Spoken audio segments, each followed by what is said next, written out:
नमस्कार विद्यार्थी मित्रांनो, 1 जून 2025 रोजी कंबाईनचा पूर्व परीक्षेचा पेपर झाला. त्यातला हा प्रश्न आपल्या समोर आहे. प्रश्न हा सरासरीवरचा आहे, पण तो बघा तुम्ही किती कमी वेळात सॉल्व्ह करू शकता त्याकडे लक्ष द्या.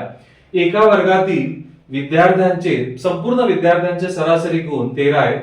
त्यातील 25 मुलं आहेत, बॉईज आहेत, त्यांचे सरासरी गुण 10 आहेत आणि मुलींचे सरासरी गुण 18 असतील तर वर्गातील मुलींची संख्या आपल्याला विचारली आहे. तर हा प्रश्न मिक्सचर अँड ॲलिगेशनच्या मदतीने आपण 10 ते 20 सेकंदात करू शकतो. ते बघा कसं.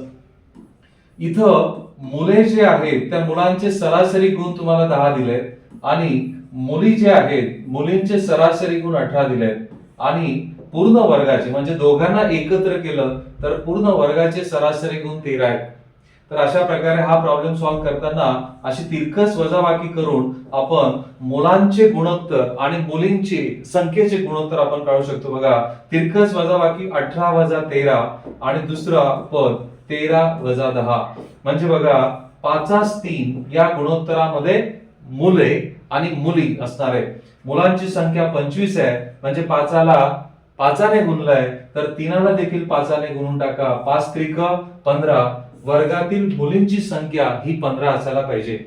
तुम्ही जर दुसऱ्या पद्धतीने पारंपरिक पद्धतीने सॉल्व्ह केलं तर बरेच इक्वेशन तयार होतील. विद्यार्थी मित्रांनो, अशा प्रकारच्या मेथड जर तुम्ही वापरल्या तर नक्की तुम्हाला या परीक्षेमध्ये अपेक्षित यश तुम्हाला मिळणार आहे. आपल्याला सर्वांना माहिती आहे की ह्या पेपरमध्ये गणित आणि बुद्धिमत्तेचे 20 प्रश्न विचारले होते आणि ते नक्की गेम चेंजर त्या ठिकाणी असतील. याच प्रकारच्या व्हिडिओ सिरीजसाठी तुम्ही या चॅनलला लाईक करा, सबस्क्राईब करा आणि जास्तीत जास्त विद्यार्थ्यांपर्यंत शेअर करा. Thank you very much.